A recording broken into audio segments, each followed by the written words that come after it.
ঢাকার ফার্মগেটের কৃষিবিদ ইনস্টিটিউশনে বিজয়ের মাস উপলক্ষে আয়োজিত অনুষ্ঠানে লন্ডন থেকে ভার্চুয়ালি যুক্ত হয়ে কঠোর বক্তব্য দিলেন বিএনপির ভারপ্রাপ্ত চেয়ারম্যান তারেক রহমান। তিনি বলেন, একজন বিশেষ কেউ ভালো, বাকি সবাই খারাপ, এ ধারণা গণতন্ত্রের জন্য একটি বড় হুমকি। গত ১৬ বছর ধরে এই চিন্তা দেশে রাজনীতিকে বিভক্ত করেছে বলেও মন্তব্য করেন তিনি। তারেক রহমান আরও বলেন, সামনের সময়টা আরও কঠিন, কারণ বহু ষড়যন্ত্র চলছে গণতান্ত্রিক ব্যবস্থাকে ব্যাহত করার জন্য। দেশের সাধারণ মানুষই গত আন্দোলনের প্রকৃত নায়ক। গৃহবধূ থেকে রিকশাচালক, ছাত্রজনতা থেকে শিশুরা পর্যন্ত প্রাণ দিয়েছে জবাবদিহিমূলক রাষ্ট্র গঠনের আশায়। দেশের বাস্তব চিত্র তুলে ধরে তিনি বলেন, খালি পকেট, বন্ধ হয়ে যাওয়া ফ্যাক্টরি, স্বাস্থ্য ও শিক্ষার দুর্বস্থা, বাড়তে থাকা ছিনতাই, সবই অস্বাভাবিকতার প্রমাণ।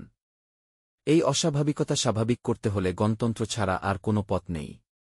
তারেক রহমান দাবি করেন, জনগণের ভবিষ্যৎ উন্নয়ন, শিক্ষা, স্বাস্থ্য থেকে শুরু করে কৃষি ও সমাজ নিয়ে একমাত্র বিএনপি নিয়মিত পরিকল্পনা উপস্থাপন করছে।